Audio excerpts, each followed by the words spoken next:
Josephine. I won't leave you waiting in between. Bienvenue sur le podcast Les enfants vont bien. Je suis Constance, la créatrice et l'hôte du podcast. Dans la vie professionnelle, je suis doula. J'accompagne les futures familles dans la parentalité, mais ma vraie vie, c'est surtout celle de maman de 4 petites filles qui ont la chance d'avoir 2 mamans. Le podcast est né d'un double constat. Le premier est qu'en France, nous devons rassurer sur le fait que les enfants issus de familles extraordinaires vont bien. Le deuxième est que l'accès à la parentalité alternative n'est pas sans soulever de nombreuses questions.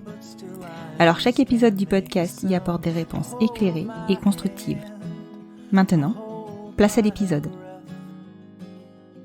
Vous écoutez l'épisode 7 de la saison 4 du podcast.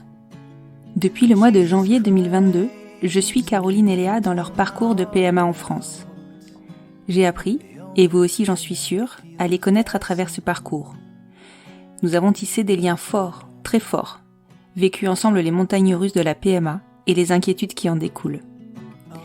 Je sais que vous aussi vous vous êtes attachés à elles, car depuis septembre, vous êtes nombreux à me demander la suite de leurs aventures.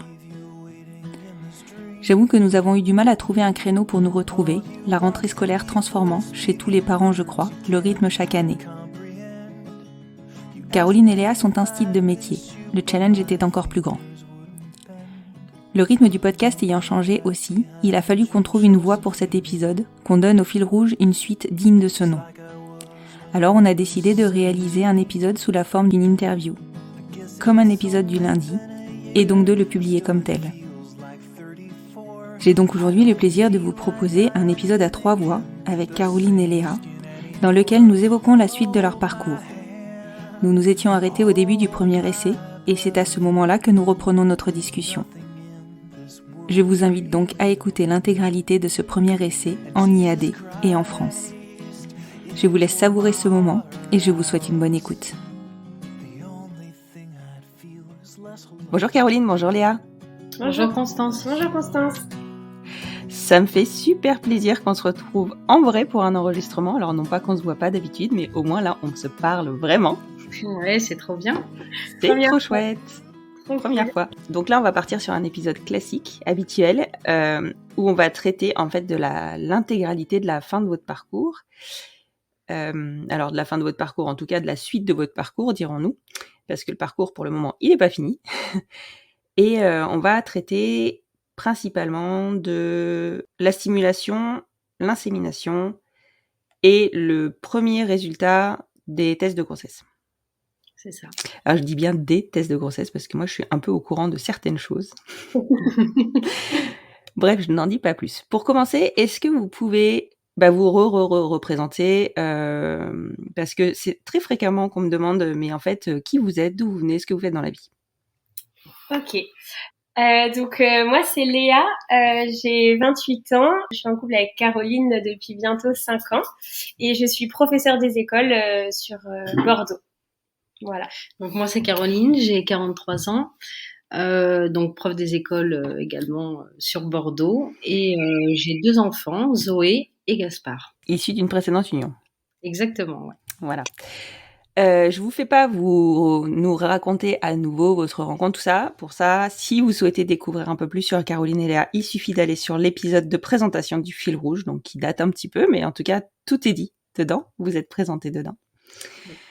On va en revenir à où on en était quand on s'est laissé juste avant les vacances, les grandes vacances. Donc on en était au fait que votre docteur vous avait dit que vous pouviez tenter un cycle sur le mois de juin. Exactement. Ce qui s'est donc produit. Ouais. Et évidemment, on passe par toutes les étapes du départ. Donc, est-ce que vous pouvez me raconter comment s'est passée la stimulation et particulièrement le premier jour de la stimulation parce que c'est quelque chose quand même. Quelque chose, ouais. Ouais, c'est quelque chose. Le premier jour de la stimulation, on était stressés quand même. Hein. Un peu, en fait. On ne savait pas. En fait, ce qui nous a stressés, c'était de pas savoir comment fallait faire. Mais oui. On avait peur de mal faire les choses, tu vois. Donc, je me souviens, on relisait bien tout, la notice et tout, l'utilisation du fameux petit stylo. Ouais. Parce qu'on avait peur de mal faire, de pas piquer correctement, de pas, enfin, il y avait plein de choses à De prendre pas- en compte et du coup, limite, on avait trop d'informations. de pas injecter correctement le produit. Je Ouais, me c'est clair. Mais avant ça, quand même, on attendait mes règles. Parce qu'en fait, faut savoir que pour commencer une stimulation, il faut attendre donc le cycle, le premier jour des règles, et on commence les injections le troisième jour de nos règles. Mhm. C'est ça, le Ouais, troisième c'est jour. ça. Donc du coup, on était impatientes, mais au final, mes règles sont arrivées une semaine après le rendez-vous avec notre gynécologue. Donc ça va, il n'y a pas eu trop à Non, attendre. il y a pas eu trop pas eu d'attente. Oui, franchement, c'était bien timé. Ah ouais, Ouais. vraiment. C'était bien, Très bien c'était bien. Et donc, du coup, ce premier jour de stimulation, alors on avait convenu avec Léa que c'était moi qui allais faire les injections. Ouf. Et ouais, c'était ma petite contribution, ma petite participation. Voilà, donc c'était trop drôle parce que Léa n'était jamais prête en fait. Donc j'avais bien fait tous les réglages, tout le dosage, etc. Et à chaque fois que j'approchais le petit stylo pour faire l'injection dans le ventre, elle me dit attends. Alors, je suis pas prête. Donc du coup, je l'ai arrêtée, je la laissais. Voilà. Après c'est normal. Hein, il faut aussi qu'elle soit prête à recevoir ça. Donc je m'arrêtais. Disons que on était vraiment très prêtes pour commencer les injections. On avait hâte. Moi, j'étais prête à accueillir ça et tout. Mais en fait, c'est vrai que la première piqûre, ça fait un petit truc, quoi.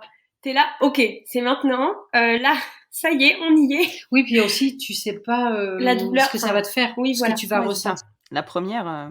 C'est ça. Et est-ce que il fallait enfoncer l'aiguille à fond, pas à fond? Enfin, tu vois, c'était trop de questions, comme je disais tout à l'heure.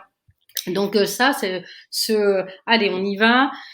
Attends, je suis pas prête. Elle me l'a fait, je pense, 5-6 fois de suite. Donc On a filmé, on a fini. Ah, tu m'étonnes. on a l'épreuve. Mais Au final. après, au final, voilà, on l'a fait. Et, Donc au final, on peut expliquer un petit peu comment ça se déroule. Donc en fait, c'est un stylo. À l'intérieur de ce stylo, en fait, on intègre une cartouche avec le produit.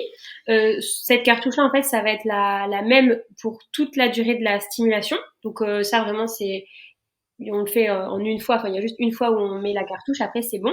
Et après, chaque jour, parce que les piqûres, du coup, c'est chaque jour pendant au moins 7 jours, on change l'aiguille. Donc, il y a juste l'aiguille à insérer sur le stylo, à faire comment ça s'appelle, tu sais? Ouais, Faire sortir un peu de produit. L'équilibrage ou quelque chose comme ça. Ouais, Oui, bah, en fait, tu mets le dosage et puis après, tu t'appuies sur le bouton pour que Le produit pour voir sort. si Ah, c'est voilà. bien. Pour voir si le produit sort vraiment. Voilà. Donc ça, il fallait le C'est faire à chaque important. fois. Et ensuite, donc c'était une piqûre donc dans le ventre. Donc il fallait que serrer un petit peu le petit gras, la petite peau. Que donc Caro ensuite a inséré l'aiguille dans ma peau, l'aiguille complètement. Et après, on appuie en fait sur le petit bouton pour injecter et ça dure vraiment. Après, il faut attendre 10 secondes. Et on retire. Voilà. Donc au final, très simple, indolore. On a fait comme ça.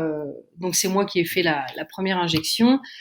La deuxième aussi, je crois. Et en fait, ou trois. Enfin. Et après, Léa, en fait, à chaque fois que je devais lui faire, je me suis rendu compte qu'elle avait quand même une petite appréhension parce que je crois que elle avait envie que je fasse, que je participe, mais si tu veux, comme elle savait pas à quel moment j'allais le faire, à chaque fois il y avait un espèce de sursaut. Ah oui. Et on s'est rendu compte que finalement c'était peut-être pas la meilleure solution. Donc et une fois ça lui avait fait un petit peu mal, tu vois. Bleu, ça m'avait fait un bleu. Et donc du coup après on a décidé que finalement c'est elle qui allait. Alors moi j'étais toujours là quand même pour être avec elle, mais on a décidé que finalement c'était mieux que ce soit elle qui le fasse. Parce qu'au moins, tu vois, elle sait à quel moment elle va appuyer sur le bouton, à quel moment ça va se faire, etc. Il y a plus cet effet surprise un peu, même si à chaque fois je disais allez, je vais y aller, Mhm. le faire, et ben il y avait quand même un petit, tu vois, Ouais. donc Ouais, bien sûr. c'était un peu gênant. Donc ça, on a vite décidé d'arrêter de faire comme ça. D'accord. Donc du coup, on a fait ces piqûres donc à heure fixe tous les soirs pendant 7 jours. Ensuite, au 7e jour, du coup, j'avais un premier contrôle à faire. Le contrôle, en fait, il s'agit de faire une prise de sang et une échographie. Mhm. En fait, il faut contrôler la vitesse à laquelle les follicules grossissent. Donc le but c'était qu'on ait qu'un seul follicule et en fait pour qu'il soit mature il faut qu'il soit entre 16 et 18 millimètres. Donc du D'accord. coup à 7 jours avant mon travail du coup je suis allée faire la prise de sang le matin et à ma pause déj je suis allée faire l'échographie. Ensuite j'envoie tout ça au CHU. Le midi ils étudient. Avant une certaine heure. Oui avant une certaine heure, avant 13 ou 14 heures je crois. Mhm. Ensuite, au CHU, le midi, tous les midis, ils ont une réunion pendant 1 heure où ils étudient l'avancée des traitements de toutes les femmes qui sont voilà, en stimulation. Ensuite, l'après-midi, vers 15-16 heures, ils m'appellent. Donc, ils m'ont appelé pour dire alors, on a bien reçu vos résultats. Du coup, il faut continuer pendant 2 jours le traitement et on refait le point dans 2 jours, écho et prise de sang. Et là, il t'envoie les ordonnances. Ah non, je les ai déjà. Tu les avais déjà, d'accord. Et ça n'a pas été trop compliqué à gérer en même temps que ton boulot, tout ça? Alors, je peux pas dire. C'est contraignant quand même. Oui, mais oui. Alors, je peux pas dire que ça a été compliqué parce que c'est pas loin de chez moi. Enfin, mais oui, quand même, c'est une organisation et ça m'a un peu stressée. En fait, c'était un peu speed et ça m'a un peu perturbée dans mon travail. C'est-à-dire que j'étais pas à 100% dans ma classe. Puisque déjà le matin avant d'aller embaucher la prise de sang, ça va. Franchement, j'y allais. En fait, ce qui était contraignant, c'était pour l'échographie, parce que quand on t'appelle et quand on te dit là, il faut continuer le traitement pendant 2 jours, donc faire un nouveau contrôle, donc une nouvelle échographie dans 2 jours, il faut qu'il y ait de la place. Ouais, il faut qu'il y ait de la place au rendez-vous. Du coup, c'était ça qui était le plus compliqué, c'était d'avoir un nouveau rendez-vous sous 2 jours. Ouais. Oui, c'est ça. Donc à chaque fois, j'appelais le cabinet où je fais mes échographies et je disais oui, il me faut un rendez-vous dans 2 jours. Bon, après elles ont été super, elles savaient voilà qu'on était en parcours PMA, que j'allais demander des rendez-vous un petit peu à la dernière minute, mais comme c'est des rendez-vous vraiment rapides, en général ils arrivaient à me caler sur ma pause déj. Donc ça c'était top parce qu'il fallait donc avoir un rendez-vous sous 2 jours et en plus avant une certaine heure. Puisqu'il fallait envoyer les résultats avant 13 ou 14 heures. Mais je crois que c'est 13 heures. Donc c'était assez short. Mais moi, voilà, j'arrivais toujours à avoir des rendez-vous pour midi. Donc je faisais ma petite écho, je retournais à l'école, je mangeais vite fait dans ma classe. Mais ce qui a été le plus stressant pour moi, c'était d'attendre les appels l'après-midi. C'est-à-dire en fait, j'étais avec mes petits élèves, super, mais en fait, j'avais toujours mon téléphone en sonnerie. Je voulais pas louper l'appel parce qu'en fait, l'appel des sages-femmes du CHU vraiment allait me donner les indications pour la suite. Donc déjà, il y avait le truc de se dire bon, est-ce que la stimulation fonctionne? Est-ce que je suis pas trop stimulée? Est-ce que je vais avoir un follicule qui va grossir? Mais pas 2, pas 3. Parce que du coup, s'il y en a trop, du coup, nous, on n'allait pas faire l'insémination parce qu'on voulait vraiment qu'il y ait qu'un seul follicule mature. Donc du coup, c'était toujours ce truc. Et puis aussi, si ça ne fonctionnait pas assez, en fait, la stimulation, on peut la faire que sur 15 jours maximum. Après, on arrête et on attend le prochain cycle. Donc du coup, j'avais aussi cette petite appréhension de me dire, bon, j'espère que je fais pas ça pour rien, entre guillemets, sur ce cycle et que ça va vraiment pouvoir aboutir à une insémination. Donc, au 7e jour, du coup, on a fait ce contrôle. Ouais, il faut savoir que la stimulation, donc quand on commence la stimulation, c'est pour 7 jours minimum. D'accord. Donc on fait d'abord pendant 7 jours sans aucun contrôle et on contrôle au 7e jour. Le premier contrôle, il intervient au 7e jour. Et après, en fonction des résultats, on prolonge à chaque fois de 2 jours supplémentaires. Et donc, nouveau contrôle, 2 jours encore, nouveau contrôle, etc. Et comme disait Léa, on peut pas aller au-delà de 15 jours. Ça, c'est le fonctionnement. D'accord. Donc nous, on a été jusqu'aux 15 jours. Donc on a fait du coup un contrôle à 7 jours, un contrôle à 9 jours, un contrôle à 11 jours, un contrôle à 14 jours. À chaque fois, on n'augmentait pas la dose. En fait, on ne changeait rien. Juste, on continuait les injections dans le ventre. À un moment, il a quand même fallu bloquer mon ovulation, puisque en fait, au bout d'un moment, mon cycle continuait aussi d'avancer, et donc du coup, j'allais ovuler, sauf qu'il fallait pas que j'ovule avant d'avoir un follicule mature. Du coup, à partir je crois, du 9e ou 11e jour, je sais plus, on a dû faire une deuxième injection, donc une dans le ventre toujours, et une dans la cuisse. Donc dans la cuisse, c'est cette injection-là qui permet de bloquer l'ovulation. Voilà. Et ensuite, au 14e jour, du coup, quand on a fait le contrôle, alors je voulais quand même dire que plus ça avançait, et en fait, mes follicules, mes follicules, parce qu'au début, bien sûr, j'en ai plusieurs. Il y en avait donc qui grossissaient. Et puis en fait, d'une fois à l'autre, d'un contrôle à l'autre, par exemple, à un contrôle, il y en avait un qui était, je sais pas, à 12 millimètres, et 2 jours après, il y était plus, lui. Enfin, il était passé à 9. Enfin, je comprenais pas trop, en fait. Ouais. Non, mais attends, normalement, il est censé grossir, donc il est passé où, celui de 12? En fait, nous, on attendait que le plus gros continue de grossir jusqu'à atteindre la taille. Voilà. Et donc, c'est là où parce que, voilà, j'aime bien comprendre, etc., ce qui se passe dans le corps, et puis, voilà, le fonctionnement un petit peu. Donc, j'ai demandé à notre gynéco, voilà, j'ai demandé un petit peu, est-ce que vous pourriez m'expliquer? Je comprends pas très bien et tout. Donc super gentille, en fait, elle m'a expliqué que c'était tout à fait normal.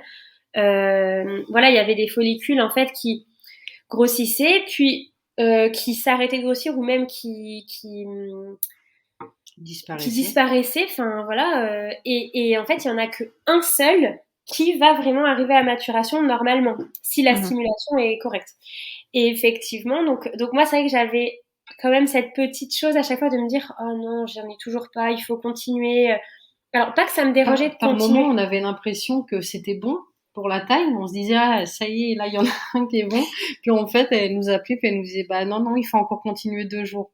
Ouais, donc là, je me suis dit, mais attends, on va jamais y arriver. Enfin, je me suis dit. Et puis on voyait, voilà, on avançait aussi dans les jours. On savait qu'au bout de 15 jours, c'était fini. Et on se disait, mais c'est pas possible, ça va pas être suffisant, quoi, à chaque fois. C'est ça. Donc ça, j'avoue que c'était un peu difficile. Il y a une fois où j'étais un peu mal, j'avais un petit peu envie de pleurer. Je disais à Caro, mais franchement, j'espère que là, cette stimulation, on la fait pas. Je sais que dans tous les cas, c'était pas pour rien. C'était un premier essai, c'était un premier test pour voir comment mon corps réagissait, pour après ajuster les stimulations pour être au plus près de,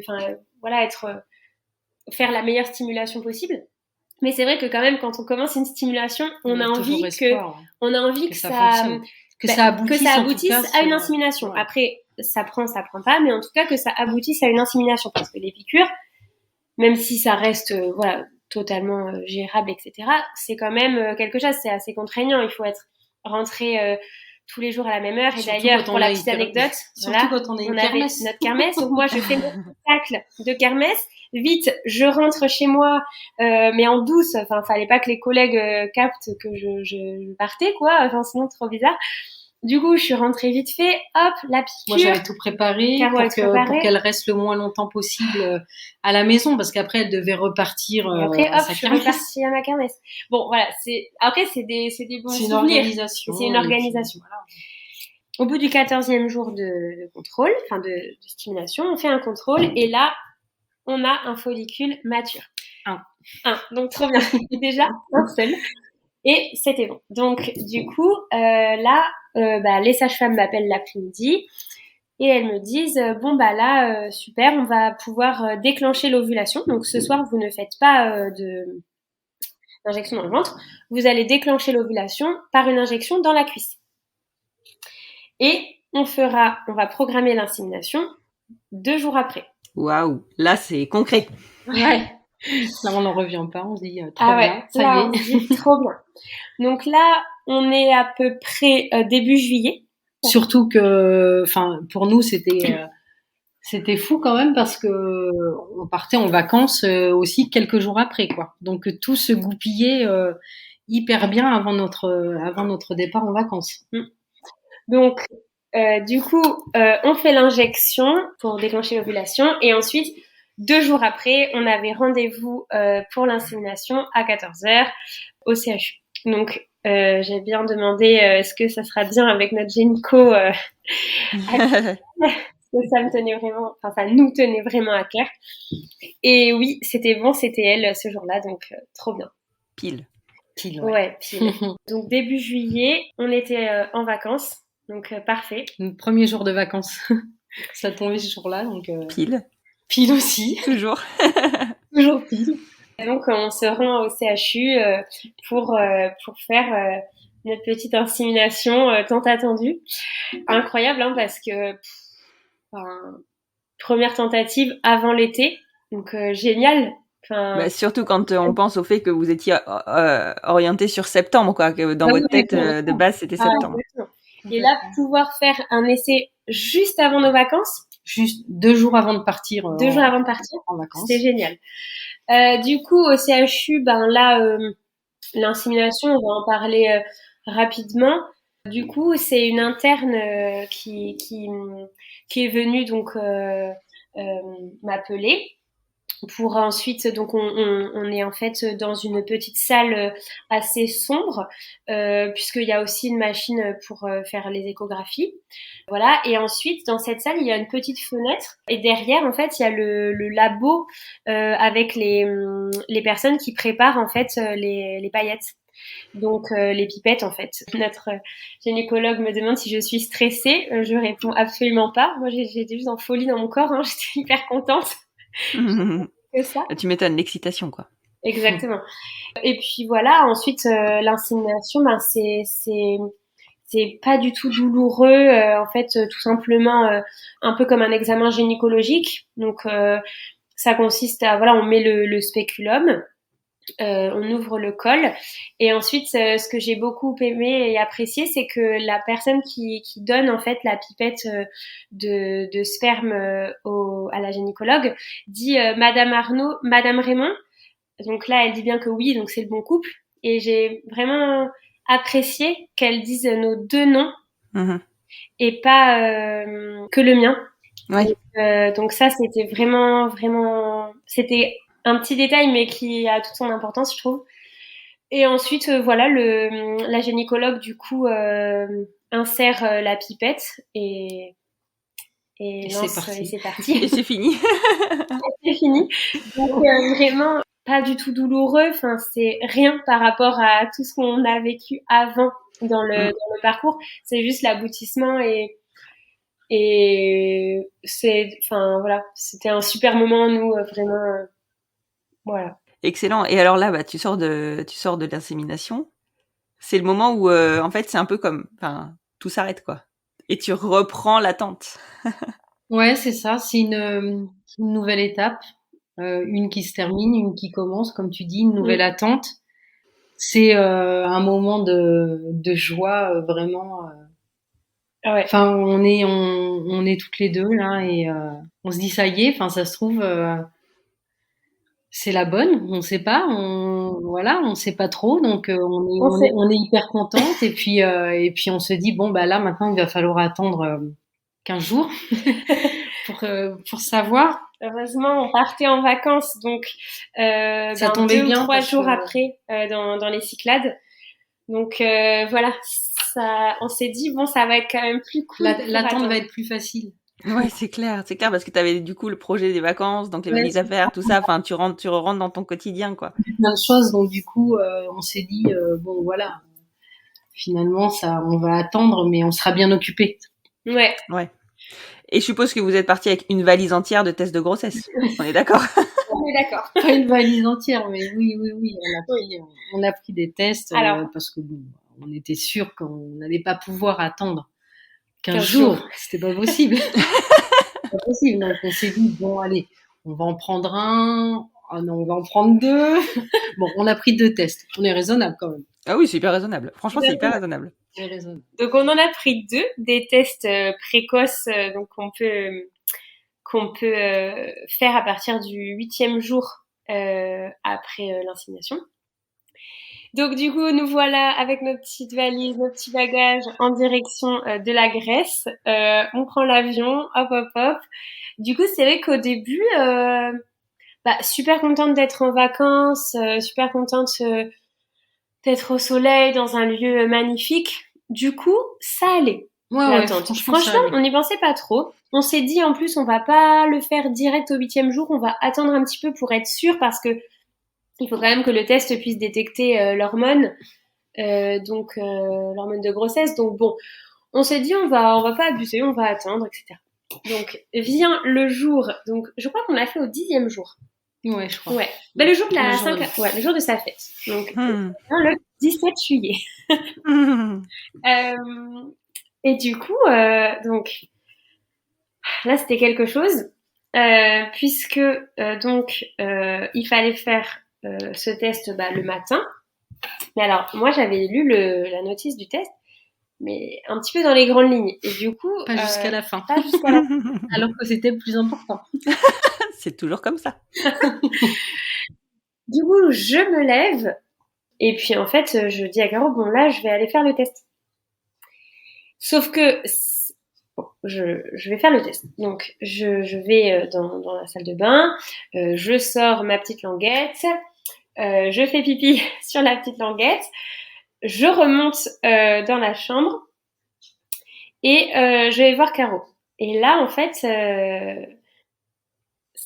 là, en fait, on attend et puis on voit pas ce fameux deuxième petit trait apparaître. Donc on attend toujours. Hein. Et puis moi je dis à Léa, mais si regarde, on voit, il y a un semblant de deuxième trait qui apparaît. Et là, elle me dit, mais non, pas du tout convaincue. Je dis, mais si, moi, je le vois. Tu sais, c'est comme les tests. Comme les tests Covid, quoi. C'est exactement ça, tu sais. Mais si, je le vois. Non. Le médecin, une fois, il m'avait dit, mais si, s'il y a un semblant de nombre. Voilà, c'est que c'est positif. Alors, du coup, je dis à Léa, mais oui, si, regarde, il y a un semblant de trait, c'est que c'est positif.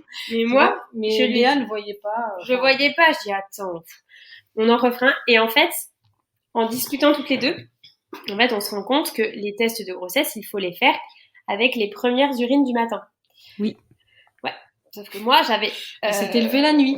Loupé, même pas, le matin très tôt. Ouais, genre à 6h ou 5h. J'avais loupé cette info. Du coup, mes premières urines du matin n'étaient pas celles du test. Elles n'étaient pas concentrées, quoi. Voilà. L'importance de lire la notice jusqu'à la fin. Parce que c'était bien écrit, en gros, premières urines du matin. Bref, donc du coup, on se dit, bon, c'est pas grave, on n'est toujours pas fixé, parce que elle pensait que c'était positif et moi, non. Je dis, bon, on n'est toujours pas fixé. Écoute, dans 2 jours, on refait un test, et cette fois, avec les premières urines du matin. Donc, 2 jours après, nouveau test. Elle me réveille, je sais pas, pareil, hyper tôt, 5h ou 6h, je sais pas. Elle me dit, bon, là, faut que j'y aille, je vais faire le test maintenant. J'avais trop envie de faire pipi, en fait. Donc, ok, premières urines du matin. Donc, elle y va. Elle descend, et puis... donc j'attendais qu'elle remonte avec le test et là je l'entends monter. Non mais ça commence à m'énerver. Voilà, c'est fichu. Mais qu'est-ce qui s'est encore passé? Mais en fait, je sais pas, j'étais pas bien réveillée et puis en fait, j'ai pas réussi à viser la languette, j'ai fait pipi partout et même sur la fenêtre où tu lis les résultats. Donc c'est fichu, ça va pas marcher, voilà. Bon, bref, elle était agacée. J'ai dit attends, laissons faire le truc, on va attendre le temps indiqué et on va voir. Donc là, il y avait un petit trait encore. Là, il se voyait bien. Ah, toi, tu l'as vu? Oui, là, je l'ai vu. Mais elle me dit non, mais je suis sûre que comme j'ai pas fait correctement, si c'est pas bon, c'est pas fiable. C'est pas fiable. La fille qui... pas du tout. Non, La fille qui est dans le déni jusqu'au bout. Ouais, c'est clair. Du coup, je dis, franchement, là, c'est bon, ça me saoule. On va aller acheter un test grec. Et je vais faire pipi dans un verre. Comme ça. Plus, du coup, oui, on en avait plus. Du coup, je dis là, c'est bon. On va acheter un test grec. Je vais faire pipi dans un verre. On va tremper la languette et au moins, ça sera fiable. Bon, j'espère. Oui, mais c'était pas des tests précoces en Grèce. Mais je sais pas. Si, elle nous a dit que oui, quand même. C'était qu'on pouvait voir au bout de 8 jours. D'accord. Mais je bon, me suis dit, tout était. Alors, on prend la notice. Alors là, t'avais toutes les langues, sauf français. Bon. Du coup, on a regardé en anglais quand même. On s'est dit, on va. Bon, voilà. Donc, on a fait différemment cette fois-ci, effectivement. Le lendemain ou sur le lendemain, on a refait. Ouais. Test grec. Vas-y. Non, vas-y. Je te Bah alors là, le test grec, vous n'allez pas être déçus. Donc, le test grec. Du coup, je sors le truc, je dis à Caro, c'est quoi ce test et tout. Je sais pas, elle m'inspirait pas trop confiance. Donc du coup, le matin, hop, je me dis bon là, je fais les choses bien. Je prends un verre, hop, je vais faire pipi, je trempe la languette. J'avais bien lu la notice, j'attends, je remets le capuchon, je vais voir Caro. Je dis bon, on attend. Et là, quasiment rien. Il y avait un deuxième trait, mais léjouillé quoi. Je me dis bon ok, c'est bon, laisse tomber. Là, ça veut dire franchement, on sait pas. Ok, il y a un deuxième petit trait, mais à peine par rapport à l'autre test, ça a diminué. Donc si ça se trouve, mon taux d'hormones il a baissé. Donc si ça se trouve, je dis bon, au final, on a fait des tests, on saura pas, on va attendre la prise de sang. Et alors, pendant ces vacances là, on était avec Zoé et Gaspard, et Gaspard, il nous demandait à chaque fois qu'on faisait un test. Alors Léa, t'as fait le test? Alors première fois, bah oui, mais bon, pas vraiment de trait. Enfin, on sait pas trop. Puis après, on avait convenu de pas forcément en parler aux enfants parce que vu que c'était pas très fiable le résultat, on s'est dit bon. C'est nous qui étions pas très fiables. Et puis, sauf que Gaspard à chaque fois nous demandait. La deuxième fois, alors Léa, t'as fait le test?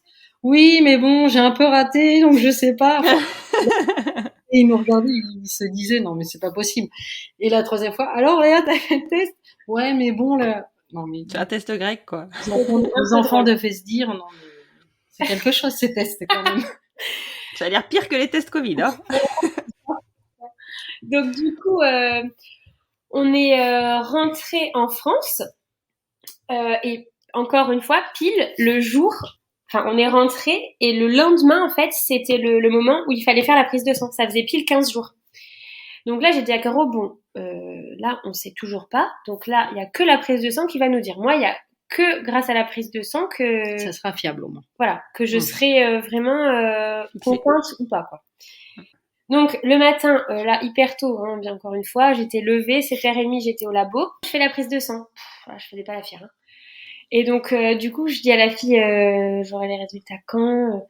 Elle me dit, dans la journée. D'accord. Donc, il était, je crois, 7h30. Le 22 juillet 2022. Et beaucoup de c'est important. Et donc, je fais ma petite prise de sang, je rentre à la maison, on se fait un petit déj et tout. 9h15, mail, résultat. Non. Mais d'habitude, c'est toujours hyper long. Là, pas du tout. Hyper rapide. Et Caro devait partir, genre à 10h moins le quart, elle devait partir pour un rendez-vous, je sais plus ce qu'elle avait. Donc, pile encore une fois, avant qu'elle parte. Et du coup, je dis à Caro, on monte. Viens, on monte. Viens. Parce que du coup, il fallait qu'on soit isolés toutes les deux pour ouvrir ce mail, ces résultats. Donc, on va s'isoler à l'étage et puis elle ouvre le mail et puis là, elle commence à regarder. Moi, j'étais à côté, mais je voyais pas trop bien. Et puis, elle commence à regarder. Bon, Léa, comme d'habitude. Oh là là, mais j'y comprends rien, là. C'est quoi? Ça veut dire quoi, là? Ça veut dire quoi? Et là, je prends le téléphone, je regarde. Et je lui dis, 222, ça veut dire que t'es enceinte? Encore des 2? Oui, encore des 2. Et elle est enceinte, trop bien! 2022, et le taux était de 222. Et là, on se regarde. Ah là, j'ai chialé. Là, j'ai tout donné. Là, t'as tout lâché. J'ai tout lâché. Ouais. C'était un moment. Ouais. Incroyable. Fou, quoi. C'est génial. Ah ouais, c'était incroyable. Là, j'avais quand même le papier. Mais Caro, elle en était sûre que j'étais enceinte. Mais moi, je lui disais, mais que ça marche. J'avais quand même vu des petits traits. Oui, mais moi, je me suis dit, attends, c'est des tests, on sait pas, et que ça marche du premier coup. Mais pour moi, c'était improbable. Non, je m'étais dit, génial, on fait un essai avant l'été, comme ça, je vois ce que ça fait, je vois comment c'est, on sera habitué pour septembre, la rentrée, ça sera plus confortable. Et là, positif.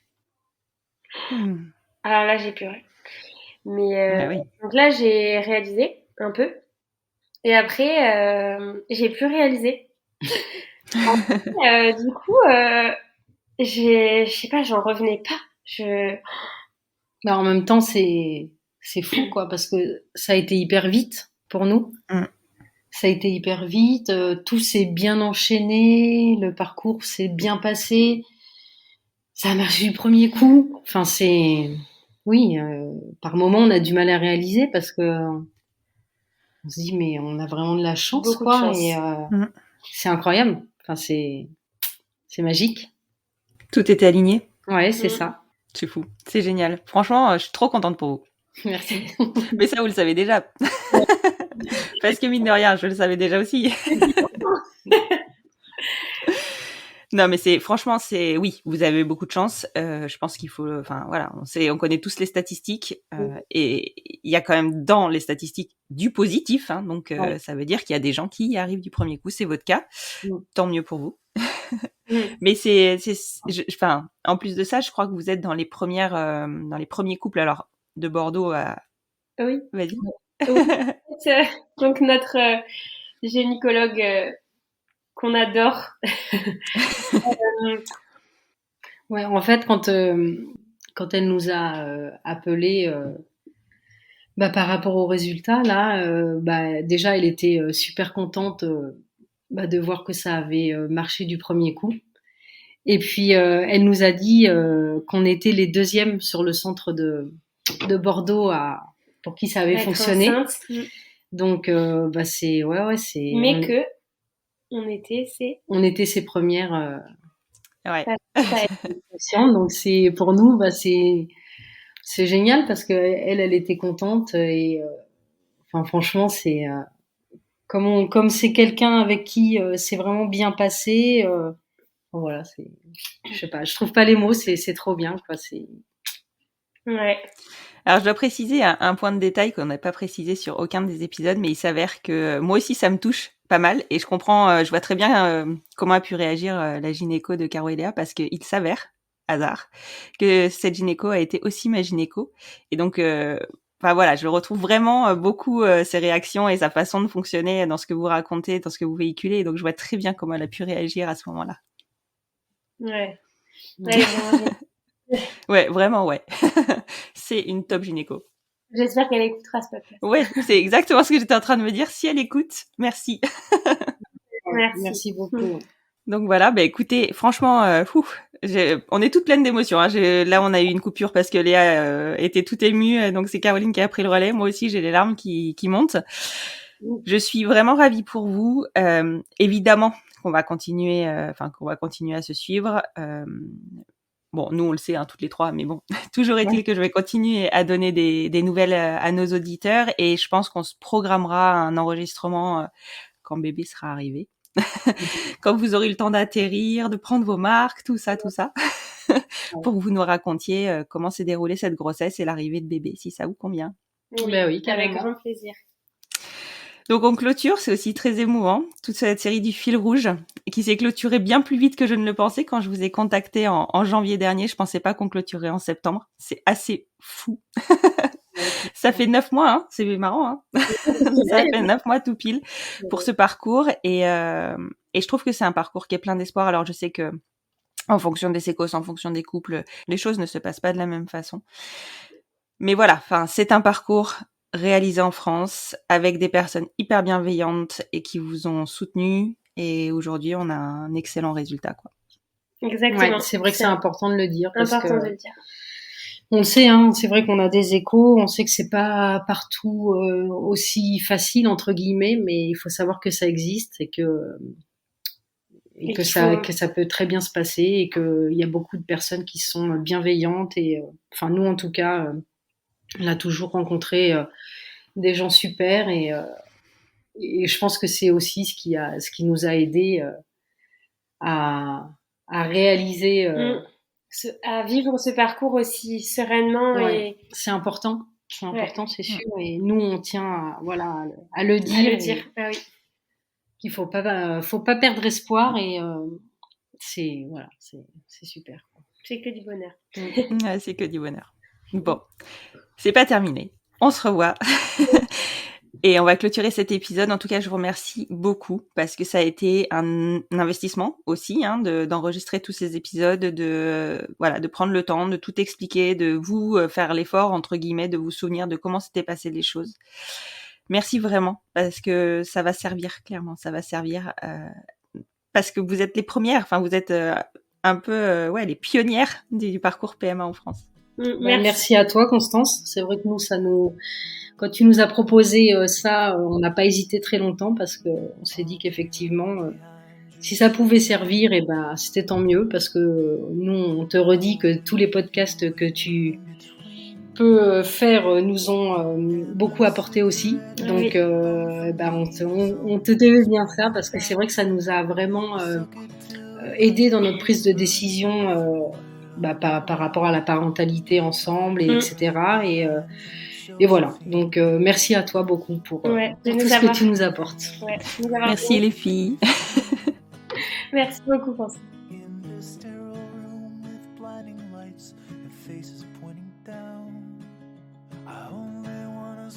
Caroline et Léa font donc partie des 35 grossesses viables dont la nouvelle loi bioéthique est à l'origine en France. En soi, cela paraît peu quand on considère que la loi a été mise en application à partir du 2 août 2021.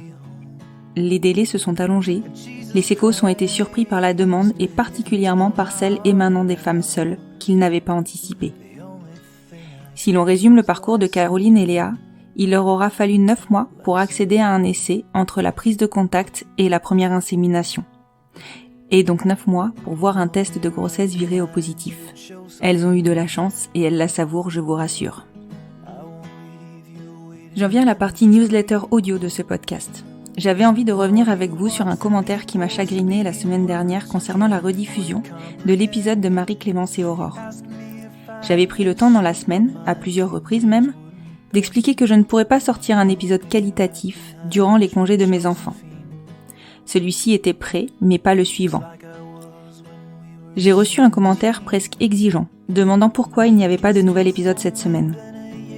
Je vous avoue que dans la mesure où cette activité est quasiment bénévole, que je produis du contenu quasiment exclusif toutes les semaines, je pensais avoir droit à un peu de compréhension. Je sais bien que ce commentaire ne reflète absolument pas votre état d'esprit collectif, et d'ailleurs vos petits mots chaque jour achèvent de me remettre en selle les jours où je doute. Mais je me vois à nouveau obligée de faire une mise au point. Aucun studio n'est derrière ce podcast. Je suis seule à la barre, et je passe la moitié de mon temps de travail sur la réalisation de ces épisodes, avec pour unique but d'informer et de visibiliser. Parfois, je parle de mon métier de doula, qui finalement a les mêmes objectifs. Mais je ne gagne quasiment rien avec le podcast, ou même avec la visibilité qu'il génère pour mon activité professionnelle, tout juste de quoi payer les frais de mon hébergeur. J'espère sincèrement ne pas avoir à me justifier à nouveau, parce que parfois, un seul de ces commentaires, s'il arrive un jour sans, pourrait amener quelqu'un à lâcher la barre, que ce soit moi ou un autre compte. Le travail abattu est énorme, alors sachons l'apprécier à sa juste valeur.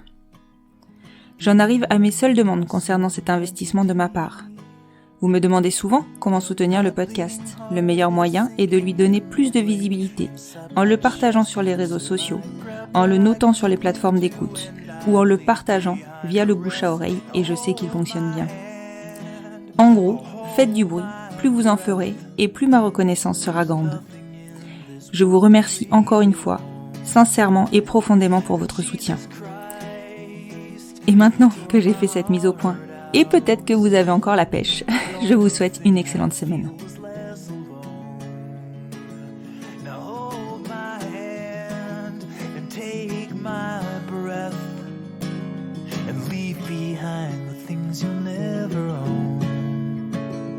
Jesus Christ, please tear my heart out. Oh, I want to feel a little less alone. Less alone.